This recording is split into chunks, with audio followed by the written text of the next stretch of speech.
Daily ஒரு தடவையாச்சும் நம்ம சிரிக்கணும்.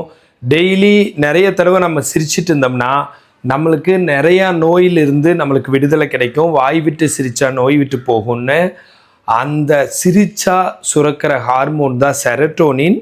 அந்த செரட்டோனின் தான் மெலட்டோனின்னு தூக்கம் வர்றதுக்கான ஹார்மோனுக்கான வேலையை பார்க்குது. ஸோ தூக்கம் வரல, இன்சோம்னியான்னு நிறைய பேர் சொல்கிறீங்களே, தூக்கம் வரலின்னா நீங்கள் யோசிச்சுக்கோங்க, நீங்கள் பகலில் சிரிக்கவே இல்லைன்னு அர்த்தம். அதனால தான் நைட்டில் தூக்கம் வரல. ஸோ சிரிங்க. சிரிப்பு தானாக வராதுன்னா சிரிப்பு வர்ற மாதிரி வீடியோவோ ரீல்ஸோ இல்லை டிவிலேயோ ஏதாச்சும் பாருங்கள். இல்லை ஃப்ரெண்ட்ஸோட பேசி சிரிங்க. வாய்ஸ் கால், வீடியோ கால், இல்லை நேரடியாக பார்த்து, இல்லைன்னா சிரிக்கிற எக்ஸசைஸ் கூட, லாஃபிங் தெரப்பி கூட பண்ணுங்கள். அது செஞ்சு காட்டலான்னு இருக்கேன். ஒரு தடவை செஞ்சு காட்டுறேன்.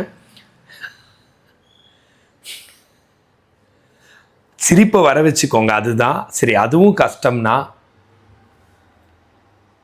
இந்த மாதிரி எக்ஸசைஸ் ஆச்சு பண்ணுங்க, சரிங்களா? பட் இந்த மாதிரி 10 வரைக்கும் வைக்கிறது, திரும்ப வாயை க்ளோஸ் பண்ணுறது, திரும்ப. பட் இது உண்மையாலும் சிரிக்கிறத விட ரொம்ப ரொம்ப கம்மி பெனிஃபிட் தான்.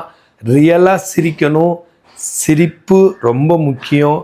அழுகிற நாடகம் பார்க்காம சிரிக்கிற ஒரு சேனல்ஸை பாருங்கள்.